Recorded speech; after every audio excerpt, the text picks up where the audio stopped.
Stock മാർക്കറ്റിൻ്റെതും stock ട്രേഡേഴ്സിൻ്റെതും ഏറ്റവും വലിയ ഒരു വില്ലനെ പറ്റിയിട്ടാണ് നമ്മൾ ഇന്നത്തെ വീഡിയോയിൽ സംസാരിക്കാൻ പോകുന്നത്. ആ വില്ലൻ കാരണമാണ് നിങ്ങൾ ഓവർ ട്രേഡ് ചെയ്യുന്നത്, അല്ലെങ്കിൽ അനാവശ്യമായിട്ടുള്ള ട്രേഡുകൾ നിങ്ങൾ ഹോൾഡ് ചെയ്യുന്നത്, അല്ലെങ്കിൽ നിങ്ങൾക്കുണ്ടാവുന്ന ഇമോഷൻസ്, അല്ലെങ്കിൽ നിങ്ങൾക്ക് ഉണ്ടാകുന്ന ആങ്സൈറ്റി, മെൻ്റൽ പ്രഷർ, ഫ്രസ്ട്രേഷൻ, ഇതെല്ലാത്തിനും കാരണം ആ ഒരു വില്ലനാണ്.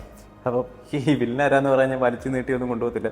ഫിയർ ഓഫ് മിസ്സിങ് ഔട്ട്, അതല്ല എങ്കിൽ ഫോമോ. ഇതാണ് നിങ്ങൾക്ക് വരുന്ന ഈ പറഞ്ഞ എല്ലാ പ്രശ്നങ്ങൾക്കും കാരണം. നിങ്ങൾ ഇപ്പോൾ ഒരു ട്രേഡ് ചെയ്യാമെന്ന് വിചാരിക്കുക. നിങ്ങൾ നോക്കുമ്പോഴത്തേക്ക് നിങ്ങൾ ലെവൽസ് മാർക്ക് ചെയ്തിട്ടുണ്ടാവും, നിങ്ങൾ അത്യാവശ്യം ചെയ്യുന്ന ഒരാളായിരിക്കും. പെട്ടെന്ന് നോക്കുമ്പോൾ ഈ ട്രേഡ് നിങ്ങളുടെ ലെവൽസ് ബ്രേക്ക് ചെയ്ത് ഒരൊറ്റ breakout, back to back green candles വന്നിട്ട് നേരെ കയറി പോകുന്നു. നിങ്ങൾ നോക്കുമ്പോഴത്തേക്ക് അയ്യോ അത് കയറിപ്പോകും, എനിക്ക് ഒരുപാട് പ്രോഫിറ്റ് വരും. അപ്പം നിങ്ങൾ ഇപ്പം ഒരു 100 രൂപയിലാണ് നിങ്ങൾ എൻട്രി ഫിക്സ് ചെയ്തെങ്കിൽ ഇത് ഓൾറെഡി ബ്രേക്കൗട്ട് തന്നു 110 രൂപയും. നിങ്ങളുടെ സ്റ്റോപ്പ് ലോസ് ചിലപ്പോൾ 95 രൂപ വരെയായിരിക്കും. നിങ്ങളിതൊന്നും നോക്കില്ല, നിങ്ങളത് അത് കണ്ടു അപ്പം തന്നെ ചാടിക്കയറി എൻട്രി എടുക്കുക. നിങ്ങൾ 100 രൂപയിൽ എൻട്രി എടുത്ത് 95 രൂപ സ്റ്റോപ്പ് ലോസ് വെച്ച് 110 115 എക്സിറ്റ് എന്നുള്ള രീതിയിലായിരിക്കും നിങ്ങളുടെ ട്രേഡിംഗ് പ്ലാൻ ഉണ്ടായിരിക്കുന്നത്. പക്ഷേ നിങ്ങൾ ട്രേഡ് ചെയ്ത് വരുമ്പോഴോ നേരെ തിരിയും. ഈ പറയുന്ന സാധനം 110 പോകുമ്പോൾ സ്റ്റോപ്പ് ലോസ് 95 തന്നെ ആയിരിക്കും. എന്ത് സംഭവിക്കും? നിങ്ങൾ 110 കയറി ഈ പോവോ അത്രയും കാശ് കിട്ടത്തില്ലേ? കാരണം അത്രയും വോളിയത്തിലാണ് ഗ്രീൻ ക്യാൻഡിൽ ബ്രേക്ക് വരുന്നത്. സ്വാഭാവികമായിട്ട് നിങ്ങൾ കയറും, ലോസ് വരും. 5 രൂപ ലോസ് വരേണ്ടടുത്ത് 15 രൂപ ലോസ് വരും. ഇതാണ് ഒന്നാമത്തെ ഒരു സിറ്റുവേഷൻ. പിന്നെ രണ്ടാമത്തെ എന്ന് പറയുന്നത് അൺനെസസറി ആയിട്ടുള്ള ഹോൾഡിങ്ങും അതേപോലെ എയർലി ആയിട്ടുള്ള എക്സിറ്റുകളും. കാരണം ഈ ചെറിയ പ്രോഫിറ്റുകൾ കാണുമ്പോഴത്തേക്കും നിങ്ങൾക്ക് ഒബ്വിയസ്ലി വലുതായിട്ടുള്ള പ്രോഫിറ്റുകൾ കാണുമ്പോഴത്തേക്കും നിങ്ങൾക്ക് പേടിയാണ്, അവിടെ ഫോമോ വരും. നമ്മൾ ആവശ്യമില്ലാതെ പെട്ടെന്ന് ഈ എക്സിറ്റ് ചെയ്ത് കളയും. അയ്യോ ആ കിട്ടിയ പൈസ പോയാലോ, ഇതായിരിക്കും നമ്മുടെ ടെൻഷൻ. അപ്പം അവിടെയും ഫോമോ തന്നെ ആക്ട് ചെയ്യും. അല്ലെങ്കിൽ ഈ പറഞ്ഞ പോലെ 10,000 കിട്ടുമ്പോൾ നിങ്ങൾക്ക് 20,000 വേണം.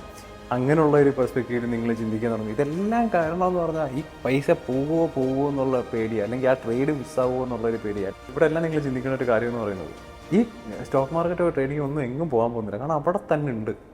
അങ്ങനെയുള്ള ഒരു സാധനമാണ്. പിന്നെ നിങ്ങൾ ചില സമയത്തൊന്ന് ആലോചിച്ച് നോക്കി, ഈ 2-3 സ്റ്റോക്കിലൊക്കെ നിങ്ങൾ ബ്രേക്കൗട്ട് വേണം, നിങ്ങളെല്ലാം ട്രേഡ് ചെയ്യാൻ നോക്കും. നിങ്ങൾ ഓവർ ട്രേഡ് ചെയ്യും, ലിറ്ററലി നിങ്ങൾ ഓവർ ട്രേഡ് ചെയ്യും. ഇതിൽ ട്രേഡ് ചെയ്യും, ലോസ് വന്നു, ഓ എന്നാൽ കുഴപ്പമില്ല, ഈ പോയത് ഞാൻ അടുത്ത നല്ലൊരു ബ്രേക്കൗട്ട് ഉണ്ടെന്ന് പറഞ്ഞാൽ അടുത്തേക്ക് പോയി ട്രേഡ് ചെയ്യും. അവിടെ ഇത് തന്നെ ആയിരിക്കും അവസ്ഥ. കാരണം ഈ ലോസ് റിക്കവർ ചെയ്യുക എന്നുള്ളൊരു മൈൻഡ് സെറ്റിലാണ് നിങ്ങൾ അവിടെ പിടിക്കുന്നത്. അപ്പോൾ ആ പ്രോഫിറ്റ് നിങ്ങൾക്ക് പോകും. അങ്ങനെ നിങ്ങൾക്ക് അതും പോവും ഇതും പോവും. ഓവർ ട്രേഡ് ചെയ്ത് മൊത്തം ലോസ് വരും. അപ്പോൾ ഈ ലോസുകളെല്ലാം ആയി വരുമ്പോഴത്തേക്കും നിങ്ങൾക്ക് ആകെ, അപ്പം നിങ്ങളറിയാതെ തന്നെ ഇതെല്ലാം നിങ്ങൾ ചെയ്തുകൊണ്ടിരിക്കുമ്പോഴത്തേക്കും നിങ്ങൾ അറിയാതെ തന്നെ സംഭവിക്കുന്ന ഒരു കാര്യമുണ്ട്. നിങ്ങളുടെ ഒരു അനാലിസിസ് എന്ന് പറയുന്ന ഒരു കാര്യം ഓട്ടോമാറ്റിക്കായിട്ട് നിങ്ങൾ സ്കിപ്പ് ചെയ്യും. കാരണം നിങ്ങളുടെ പ്ലാനുണ്ട്, നിങ്ങളുടെ അനാലിസിസ് ഉണ്ട്, നിങ്ങളുടെ എൻട്രി ആൻഡ് എക്സിറ്റ് പോയിന്റ്സ് ഉണ്ട്. ഇതൊന്നും അനുസരിച്ചല്ല അവിടെ കാര്യങ്ങൾ നടക്കുന്നത്. സോ ബേസിക്കലി അനാലിസിസ് എന്ന് പറഞ്ഞൊരു കാര്യം നിങ്ങൾ വിട്ട് കളഞ്ഞു. അവിടെ നിങ്ങളൊന്നും നോക്കുന്നില്ല.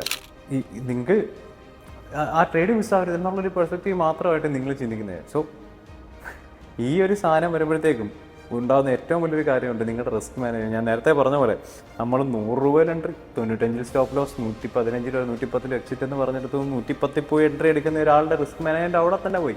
പിന്നെ അയാൾ എന്തിനാണ് ട്രേഡ് ചെയ്യുന്നത്? ഇതുപോലെ 15 രൂപ സ്റ്റോപ്പ് ലോസും 5 രൂപ ടാർഗറ്റ് പോകും. അപ്പം ഈ ഒരു ഇമോഷനാണ് ഈ പറഞ്ഞ എല്ലാത്തിൻ്റെയും കാര്യമെന്ന് ഞാൻ പറഞ്ഞ വെറുതെ അല്ല. കാരണം വില്ലൻ ഓഫ് സ്റ്റോക്ക് മാർക്കറ്റ് എന്ന് ഫോമായി പറയുന്നത് വെറുതെ അല്ല. കാരണം നമ്മളെല്ലാം നമ്മുടെ ഇമോഷൻസ് ആക്ട് ചെയ്യുന്നതും ഇത്രയും കാര്യങ്ങൾ ഉണ്ടാകുന്നതും എല്ലാം കുറേ കാര്യങ്ങൾ നമുക്ക് നഷ്ടപ്പെടും എന്നുള്ള പേടിയാണ്. സ്റ്റോക്ക് മാർക്കറ്റിൽ വരുമ്പോൾ അത് പൈസ ആവുന്നു എന്നുള്ളതേ ഉള്ളൂ.